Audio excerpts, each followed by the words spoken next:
Student, myself Preeti Kohli will be continue our chapter 1 when, where and how. Yesterday we have discussed about what is history and sources of our history. Archaeological sources में हम monument yesterday we have discussed about. Now we take our topic inscriptions.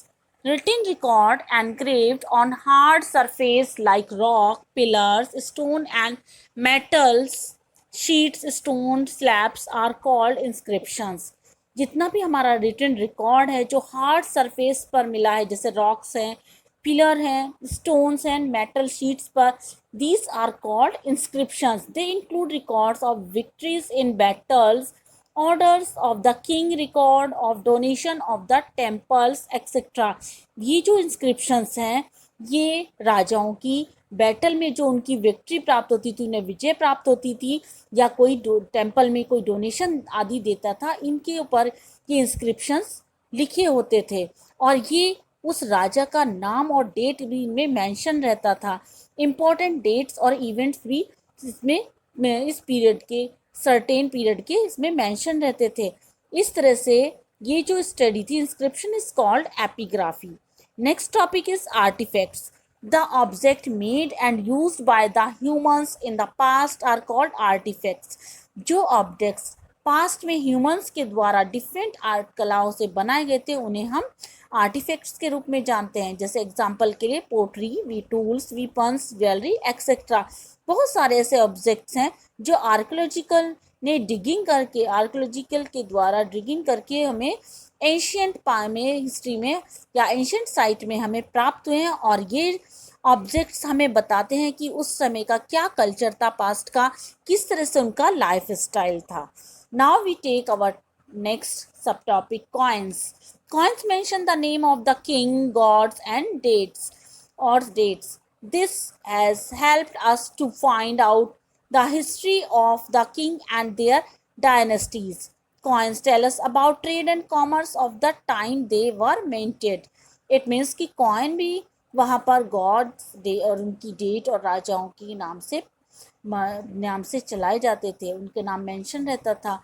और history भी king के रूप में उनकी dynasty के बारे में ये हमें बताते हैं. और वो उस समय का क्या वाणिज्य व्यापार था ये भी उसमें मेंशन रहता था.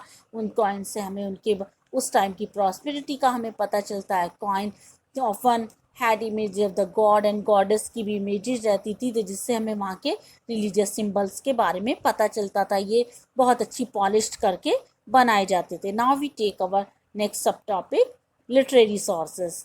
इसमें आपके लिटरेरी सोर्सेज के अंतर्गत पास्ट में जो written record books, hand written books का रिकॉर्ड हमें मिला है, जिन्हें हम मैन्युस्क्रिप्ट के नाम से जानते हैं. ये मैन्युस्क्रिप्ट ज़्यादातर हैंड रिटन रिकॉर्ड्स के रूप में, पास्ट का हैंड रिटन रिकॉर्ड्स के रूप में हमें मिले हैं. और जो stone wall, copper plates, palm leave और बाग के ऊपर लिखे जाते थे. और ये जो सिर्फ It was only later that paper was used for writing. इसमें पेपर्स राइटिंग के लिए यूज़ किया जाता था. Next topic is religious literature. Religious literature include epics like Ramayana, Mahabharata, Vedas और उपनिषद. ये सारे हमारे रिलीजियस लिटरेचर कहलाता था. They all are tell us about culture, about the right wrong action, क्या सही था, क्या गलत था, क्या ड्यूटीज़ है, क्या हमारी रिस्पॉन्सिबिलिटी. दे और talk about the religious books हमें बताती थी जैन और जातक कथाओं के बारे में बताती, बुद्धिस्ट की इंफॉर्मेशन, जैन धर्म की वो इंफॉर्मेशन भी हमें इनसे मिलती है. Now we take our topic secular और non religion literature.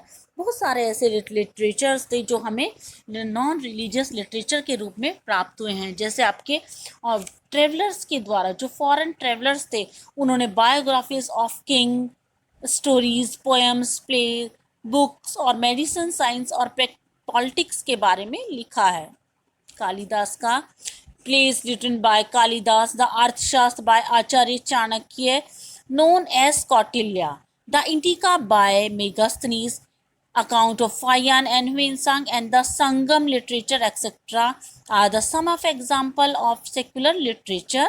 Belonging to the ancient past. इस तरह से जो अर्थशास्त्र है कौटिल्य का और इंडिका मेगासीज के द्वारा और फायान ह्वेनसांग के द्वारा और लिटरेचर जो संगम लिटरेचर है ये सभी हमें उस एशियंट पीरियड से बिलोंग करते हैं। और बहुत सारे ऐसे एशियंट बुक्स हैं जो संस्कृत और प्राकृत और पाली भाषा में लिखी गई हैं उत्तर भारत में, ये भी हम सभी उस समय के पास्ट को बताती हैं और वहाँ की क्या पॉलिटिकल इकोनॉमिक और रिलीजियस कंडीशन थी उन समय के पीरियड को बताती हैं।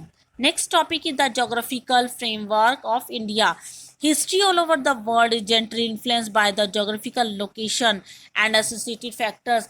इंडियन हिस्ट्री भी इन्फ्लुएंस बाय इट्स जोग्राफी, क्योंकि आप लोग जानते हैं कि कहीं पर हमारे यहाँ पर बहुत उत्तर में हिमालय है और सेवरल माउंटेन हैं, पासिस हैं और central Asia, Iran, Afghanistan keep coming into India.